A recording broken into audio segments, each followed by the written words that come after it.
2020년 현재 대한민국의 노벨상 개수는 총 1개, 김대중 전 대통령의 노벨 평화상 단 1개뿐이죠.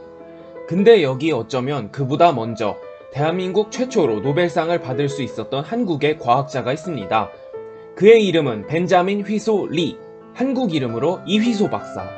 훗날 물리학에서 가장 중요한 입자인 힉스 입자 메커니즘을 발견한 그는 일제강점기 시절 1935년 서울에서 태어납니다. 검정고시를 통해 서울대학교 공과대학 화학공학과에 수석 입학한 그는 물리학과로 전과하기를 희망했으나 당시 서울대에서 전과를 허용하지 않아 미국으로 유학을 가게 됩니다. 그 이후 마이애미 대학교 물리학 학사, 피츠버그 대학교 물리학 석사, 펜실베니아 대학교 물리학 박사 과정 등을 거쳐 뉴욕 주립대, 시카고 대학교 교수 등을 역임하면서 페르미 국립가속기 연구소 이론물리학 초대 부장과 미국 예술과학 아카데미 회원직을 지내며 물리학계에서도 드문 엄청난 경력을 지니게 됩니다. 이휘소 박사는 그러면서도 수많은 물리학계에 큰 획을 긋는 업적을 남기게 됩니다. 그는 소립자의 질량의 존재를 규명하는 힉스 메커니즘이 등장하는데 이바지했는데요. 1964년 이휘소는 그의 지도교수 에이브러햄 클라인과 자발적인 대칭성의 부서짐에 관한 논문을 발표합니다. 소립자들은 게이지 입자라 불리는 입자들을 공유하고 상호작용을 하는데 이전까지 이론만으론 자연스럽게 질량의 존재를 설명할 수 없었습니다. 따라서 자연스럽게 이런 상태로 존재하려면 질량이 없어야 한다는 결론이 나옵니다.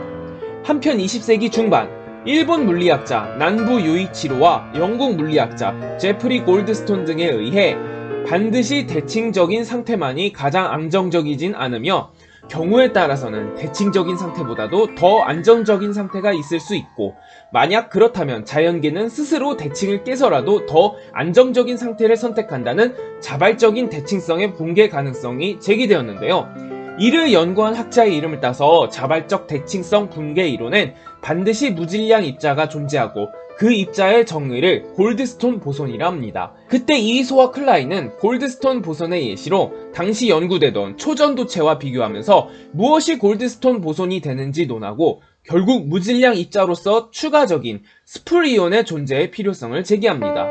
이 논문이 쓰여질 때 힉스 입자의 존재가 제대로 알려지지 않았기 때문에 이 논문은 힉스 메커니즘과 같은 이론의 등장을 촉진하는 촉매제 역할을 하게 되죠. 1969년엔 자발 대칭 깨짐을 논할 때 모형으로 이용되는 시그마 모형의 재규격화까지 성공합니다. 이런 가운데 당시 네덜란드의 대학원생이었던 헤라르디스 어호프트는 힉스 메커니즘에 대한 연구 중에 프랑스령 코르시카의 카르제스 여름학교에서 이휘소의 강의를 들었는데 이때 얻은 영감을 바탕으로 당시 자신의 지도교수였던 펠트먼과 함께 비가환 게이지 이론의 재규격화 업적으로 노벨 물리학상을 받습니다. 또한 이휘소 박사는 질량 범위 예측으로 1970년 JFC 중간자와 맵시 쿼크 발견에도 기여합니다.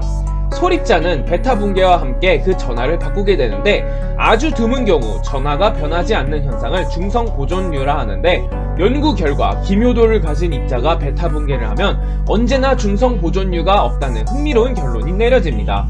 이것을 설명하기 위해 맵시 쿼크라는 쿼크를 가정하여 설명하는데 이휘소는 그 맵시 쿼크의 질량을 예측합니다. 이 맵시 쿼크의 존재는 같은 해에 맵시 쿼크와 그 반 쿼크가 결합해서 이루어진 JFC 중간자가 발견됨으로써 맵시 쿼크의 존재가 간접적으로 확인되었고 이것이 가능했던 이유는 이휘소 박사가 쓴 논문을 지침으로 사용했기 때문이라고 합니다.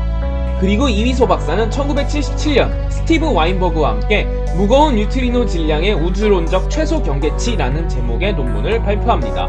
이 논문의 내용은 바로 현재까지도 이용되는 가벼운 암흑물질의 질량 경계 계산식인데요. 이 논문의 내용에서 그들은 윈프 입자라는 것을 다뤘습니다.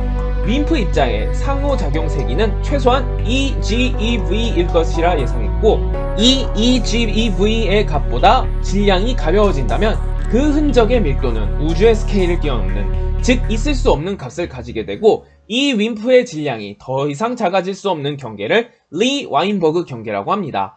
이 계산 자체는 물리학계에서 매우 뛰어난 업적임에도 불구하고 이휘소 박사는 1977년 6월 16일 교통사고로 숨지고야 맙니다.